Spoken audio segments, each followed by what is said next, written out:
തമിഴക രാഷ്ട്രീയത്തിൽ പുതിയൊരു മാറ്റത്തിന്റെ കാഹളം മുഴക്കിക്കൊണ്ടുള്ള സത്യപ്രതിജ്ഞയാണ് ഇന്ന് നടന്നത്. അതായത് പരമ്പരാഗത ദ്രാവിഡ രാഷ്ട്രീയ പാർട്ടികളെ നിലംപരിശാക്കിക്കൊണ്ട് വെള്ളിത്തിരയിലെ വെട്ടിത്തിളങ്ങുന്ന നക്ഷത്രം നടൻ ജോസഫ് വിജയുടെ നേതൃത്വത്തിലുള്ള ഒരു സർക്കാർ ഇന്ന് അധികാരത്തിലേറ്റിരിക്കുന്നു. അതിൽ TVKയുടെ അംഗങ്ങൾക്ക് പുറമെ കോൺഗ്രസ്, VCK, PMK, ഇടതു പാർട്ടികൾ എല്ലാവരും ആ മന്ത്രിസഭയിലുണ്ട്. 118 പേരുടെ പിന്തുണ കത്തില്ലാതെ ഞാൻ സത്യപ്രതിജ്ഞയ്ക്ക് അനുവദിക്കില്ലെന്ന് പറഞ്ഞ ഗവർണർക്ക് മുന്നിലേക്ക് 121 പേരുടെ പിന്തുണ കത്തുമായി ചെന്ന് മാസ് കാണിച്ചുകൊണ്ടാണ് ആ വിജയ് ഇന്ന് അധികാരമേറ്റിരിക്കുന്നത്. അവിടെ ആ വേദിയിൽ ലോക്സഭാ പ്രതിപക്ഷ നേതാവ്, കോൺഗ്രസിന്റെ ആശയും ആവേശവും പ്രതീക്ഷയും പ്രത്യാശയുമായ രാഹുൽ ഗാന്ധി ഉൾപ്പെടെയുള്ള നേതാക്കന്മാരുണ്ട്. അധികാരമേറ്റ ഉടൻ വിജയ് പറഞ്ഞത്, ജനങ്ങളുടെ ഒരു രൂപ പോലും ഞാൻ എടുക്കില്ല. ഈ സർക്കാർ ഇപ്പോൾ DMK സർക്കാർ പുറത്തേക്ക് പോയത് ഖജനാവിൽ ഒരു രൂപ പോലും ബാക്കി വെക്കാതെയാണ്. ഇത് സംബന്ധിച്ച ധവളപത്രം ഇറക്കും. തമിഴ്നാടിന്റെ വികസനത്തിന്, തമിഴ്നാടിന്റെ പുരോഗതിക്ക്, തമിഴ്നാടിന്റെ വളർച്ചയ്ക്ക് വേണ്ടിയുള്ള പ്രവർത്തനങ്ങളുമായി ഞാൻ മുന്നോട്ട് പോകുമെന്ന പ്രഖ്യാപനവുമായാണ് വിജയുടെ സത്യപ്രതിജ്ഞ നടന്നത്. കരഘോഷത്തോടുകൂടി 10,000ങ്ങളിൽ ലോക്ഭവന് പുറത്തും സംസ്ഥാനത്തിന്റെ വിവിധ ഭാഗങ്ങളിലും മധുരപലഹാരങ്ങൾ വിതരണം ചെയ്തുമാണ് ഇളയ ദളപതിയുടെ ജനനായകൻ എന്ന പുതിയ ഉത്തരവാദിത്തത്തിലേക്ക് കടന്നത് ആഘോഷിച്ചിരിക്കുന്നത്. എന്തായാലും തമിഴക രാഷ്ട്രീയത്തിന്റെ പുതിയ സൂചന തമിഴ്നാട് രാഷ്ട്രീയത്തിൽ വലിയ മാറ്റങ്ങൾക്ക് വഴിവെക്കുന്ന കാര്യത്തിൽ തർക്കമുണ്ടോ?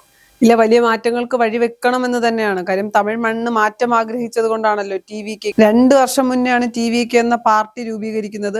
അത് കഴിഞ്ഞ് വരുന്ന തിരഞ്ഞെടുപ്പിൽ മത്സരിക്കുമ്പോൾ ഏറ്റവും വലിയ ഒറ്റകക്ഷിയായി മാറാൻ വിജയുടെ പാർട്ടിക്ക് കഴിഞ്ഞിട്ടുണ്ട്. അത് വിജയ് എന്ന സിനിമാ താരത്തോട്. കാര്യം തമിഴ് മണ്ണ് എന്ന് പറയുന്നത് കേരളത്തിൽ നിന്ന് വളരെ വ്യത്യസ്തമാണ്. തമിഴ് മണ്ണ് പലപ്പോഴും സിനിമാ താരങ്ങളെ തള്ളുകയും കൊള്ളുകയും ചെയ്ത മണ്ണാണ്. അതുകൊണ്ട് തന്നെ ആരും പ്രതീക്ഷിച്ചില്ല, അല്ലെങ്കിൽ ഒരു മുന്നണിയും DMKയോ BJP ആരും തന്നെ കരുതിയിരുന്നില്ല, കോൺഗ്രസ് പോലും കരുതിയിരുന്നില്ല ഇത്രയും വലിയൊരു വിജയം TVKക്ക് ഉണ്ടാകുമെന്ന്.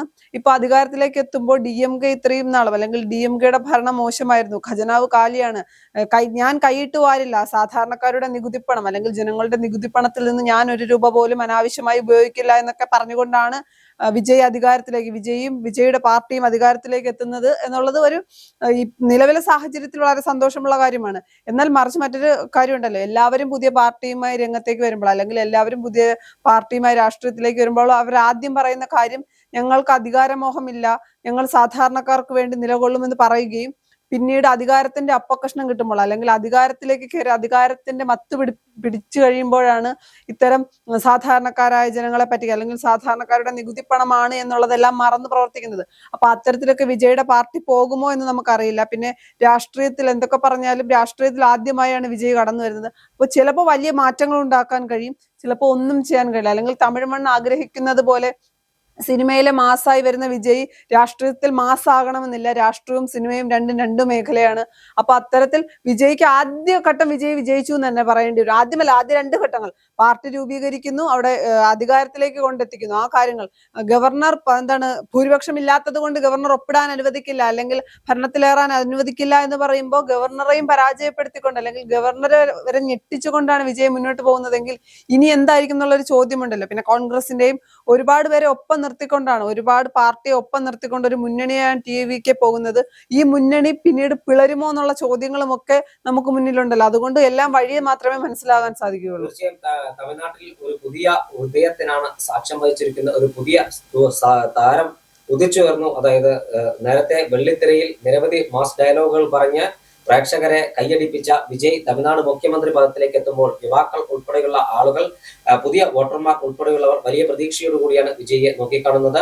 പരമ്പരാഗത ദ്രാവിഡ രാഷ്ട്രീയ പാർട്ടികൾ തമിഴ്നാട് ഭരിച്ചു മുടിച്ചു എന്നാണ് വിജയ് പറയുന്നത്. അത് മാത്രമല്ല, വർഷങ്ങൾക്ക് ശേഷം, എനിക്ക് തോന്നുന്നു ഒരു 40 വർഷത്തിന് ശേഷം കോൺഗ്രസ് കൂടി ആ മന്ത്രിസഭയിൽ അംഗങ്ങളാകാൻ പോവുകയാണ്. 2 കോൺഗ്രസ് MLA-മാരാണ് മന്ത്രിമാരെ സത്യപ്രതിജ്ഞ ചെയ്യാൻ പോകുന്നത്. വലിയ ആവേശത്തോടു കൂടിയാണ് തമിഴ്നാട് ആ വിജയുടെ സത്യപ്രതിജ്ഞ ചടങ്ങ് ഏറ്റെടുത്തിരിക്കുന്നത്. പരമ്പരാഗതമായി DMKക്കും AIADMKക്കും ലഭിച്ചിരുന്ന വോട്ടുകളാണ് ഇത്തവണ വിജയുടെ പെട്ടിയിലേക്ക് എത്തിയത് എന്ന കാര്യത്തിൽ തർക്കമില്ല. DMKയുടെ ശക്തി കേന്ദ്രങ്ങളിലേക്ക് കടന്നു കയറാൻ TVKക്ക് കഴിഞ്ഞു. അത് ഒരു വലിയ മാറ്റത്തിന്റെ സൂചനയാണ്. കാരണം തമിഴ്നാട്ടിൽ എപ്പോഴും പ്രാദേശിക വികാരം, ഭാഷാ വികാരം ഒക്കെ ഉയർത്തിപ്പിടിച്ചുകൊണ്ടാണ് AIADMKയും DMKയും വോട്ട് നേടിക്കൊണ്ടിരുന്നത്. അത് മാത്രമല്ല, ഈ വോട്ടർമാർക്ക് വോട്ടിന് പാരിതോഷികം നൽകുന്ന സംവിധാനം ആദ്യം കൊണ്ടുവന്നത് തമിഴ്നാട്ടിലാണ്. അത് DMKയും AIADMKയും മാറി മത്സരിച്ച് ചെയ്തു. അതിന്റെ ചുവട് പിടിച്ച് ഈ 2 ദ്രാവിഡ രാഷ്ട്രീയ പാർട്ടികളല്ലാതെ ദേശീയ പാർട്ടികൾക്ക്, അതായത് കോൺഗ്രസ്, BJP അടക്കമുള്ള ഇടതു പാർട്ടികൾ അടക്കമുള്ള രാഷ്ട്രീയ പാർട്ടികൾക്ക്, ദേശീയ കാഴ്ചപ്പാടുള്ള രാഷ്ട്രീയ പാർട്ടികൾക്കൊന്നും തമിഴ്നാട്ടിന്റെ മണ്ണിൽ പച്ച തൊടാനും ക്ലച്ച് പിടിക്കാനും കഴിഞ്ഞിരുന്നില്ല. പക്ഷേ ഇപ്പോൾ അങ്ങനെയല്ല. അവിടെ പരമ്പരാഗത ദ്രാവിഡ പാർട്ടികളെ മുട്ടുകുത്തിച്ച് അവരെ വെല്ലുവിളിച്ചുകൊണ്ടാണ് വിജയുടെ രാഷ്ട്രീയത്തിലെ ഉദയമുണ്ടായിരിക്കുന്നത്. 2 വർഷക്കാലം നീണ്ടുനിന്ന പ്രവർത്തനങ്ങൾക്കൊടുവിലാണ് വിജയ് രാഷ്ട്രീയ പാർട്ടി തമിഴ്നാടിൽ എല്ലാവരെയും അമ്പരപ്പിച്ചുകൊണ്ട് ഭരണം പിടിച്ചിരിക്കുന്നത്. ഇത് തമിഴ്നാട് വലിയ ഒരു സൂചനയാണ് നൽകുന്നത്. കാരണം ദ്രാവിഡ രാഷ്ട്രീയ പാർട്ടികളിൽ മനം മടുത്ത ആളുകൾക്ക് ഒരു ബദൽ സംവിധാനം വന്നപ്പോൾ അവർക്ക് അനുകൂലമായി വോട്ട് രേഖപ്പെടുത്തി. അത് മാത്രമല്ല, വിജയ് നടപ്പിലാക്കിയ കുറെ ജനക്ഷേമ പദ്ധതികൾ ഉൾപ്പെടെയുള്ളവ ഉണ്ട്. ആ ജനക്ഷേമ പദ്ധതികൾ എല്ലാം അദ്ദേഹത്തിന്റെ ഫാൻസ് അസോസിയേഷന്റെ നേതൃത്വത്തിൽ നടപ്പിലാക്കിയ ജനക്ഷേമ പദ്ധതികൾ എല്ലാം വോട്ടായി മാറുകയും അത് അദ്ദേഹത്തിന്റെ രാഷ്ട്രീയ പാർട്ടികൾക്ക് അനുകൂലമായി വരികയും ചെയ്തു. സ്ത്രീകളുടെ പെൺകുട്ടികളുടെ കല്യാണം ഉൾപ്പെടെ അനാഥ കുട്ടികളുടെ പഠനം, ഇത്തരം നിരവധി വിഷയങ്ങളിൽ വിജയ് ഫാൻസ് അസോസിയേഷന്റെ നേതൃത്വത്തിൽ വലിയ പ്രവർത്തനങ്ങളായിരുന്നു നടന്നു വന്നത്. ആ പ്രവർത്തനങ്ങളെല്ലാം രാഷ്ട്രീയ പാർട്ടിയായപ്പോൾ വിജയ്ക്ക് ഉപകരിച്ചു. അതോടൊപ്പം തന്നെ പരമ്പരാഗത രാഷ്ട്രീയ പാർട്ടികളോടുള്ള ജനങ്ങളുടെ വെറുപ്പും ജനങ്ങളുടെ അവർക്ക് വോട്ട് വോട്ട് ചെയ്യാതിരിക്കാനുള്ള ജനങ്ങളുടെ താല്പര്യവും വിജയ്ക്ക് അനുകൂലമായി മാറ്റുകയും ചെയ്തു. അതെല്ലാം ടിവിക്ക് വോട്ടായി മാറി. ടിവിക്ക് വിസിൽ അടയാളത്തിൽ വോട്ട് രേഖപ്പെടുത്തി തമിഴ്നാട് രാഷ്ട്രീയത്തിൽ വിസിലടിച്ചുകൊണ്ട് വിജയ് ഒരു ചൂളംവിളികളുമായി മുന്നേറുമ്പോൾ സ്റ്റാലിൻ അടക്കം പരാജയത്തിന്റെ രുചി അറിഞ്ഞത് നമ്മൾ കണ്ടതാണ്. എന്തായാലും വിജയ്ക്ക് ഒരുപാട് കാര്യങ്ങൾ തമിഴ്നാട്ടിൽ ചെയ്യാൻ കഴിയുമെന്ന കാര്യത്തിൽ തർക്കമില്ല. ദീർഘവീക്ഷണത്തോടെ, കാര്യപ്രാപ്തിയോടെ, പക്വതയോടെ കാര്യങ്ങൾ മുന്നോട്ട് പോയാൽ മികച്ച ഒരു മുഖ്യമന്ത്രിയായി വിജയ് മാറും. അതല്ല, പരമ്പരാഗത ദ്രാവിഡ പാർട്ടികളുടെ ശൈലിക തന്നെയാണ് അദ്ദേഹം പിൻപറ്റുന്നതെങ്കിൽ ടിവിക്കയുടെ അസ്തമയവും ഉദിച്ചതിനേക്കാൾ വേഗത്തിൽ അസ്തമയവും നടക്കുമെന്ന കാര്യത്തിലും തർക്കമില്ല. കാര്യം തമിഴ് മണ്ണ് അങ്ങനെയാണല്ലോ. സിനിമാ താരങ്ങളെ എപ്പോഴൊക്കെ ചേർത്ത് പിടിച്ചിട്ടുണ്ടോ പിന്നീട് അവരെ പുറത്താക്കണമെന്ന് തോന്നിയപ്പോഴൊക്കെ അധികാരത്തിൽ നിന്ന് പുറത്താക്കിയിട്ടുമുണ്ടല്ലോ. അതേ ചരിത്രം ആവർത്തിക്കാമല്ലോ ഈ വിജയുടെ പാർട്ടിയുടെ കാര്യത്തിലും. തീർച്ചയായും ജയലളിതയെയും എംജിആറിനെയും കരുണാനിധിയെയും ചേർത്ത് പിടിച്ച തമിഴ്നാട്ടുകാർക്ക് അവരുടെ വെള്ളിത്തിരയിൽ എക്കാലത്തെയും മെഗാസ്റ്റാറായ കമലഹാസൻ അവർ തിരികെ നോക്കാതിരുന്നിട്ടുണ്ട്. വിജയകാന്തിന് വലിയ മുന്നേറ്റമൊന്നും അവിടെ ഉണ്ടാക്കാൻ കഴിഞ്ഞിട്ടില്ല. സിമ്രാന് വലിയ മുന്നേറ്റമൊന്നും അവിടെ ഉണ്ടാക്കാൻ കഴിഞ്ഞിട്ടില്ല.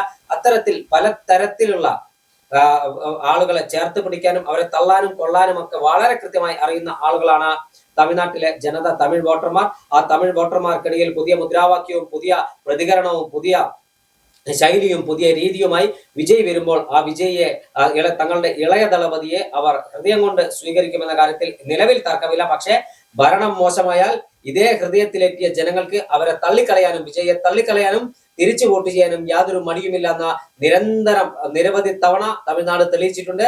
ആ പാതയിലേക്ക് വരാതിരുന്നാൽ വിജയിക്കും ടിവിക്കും നല്ലതാണ്.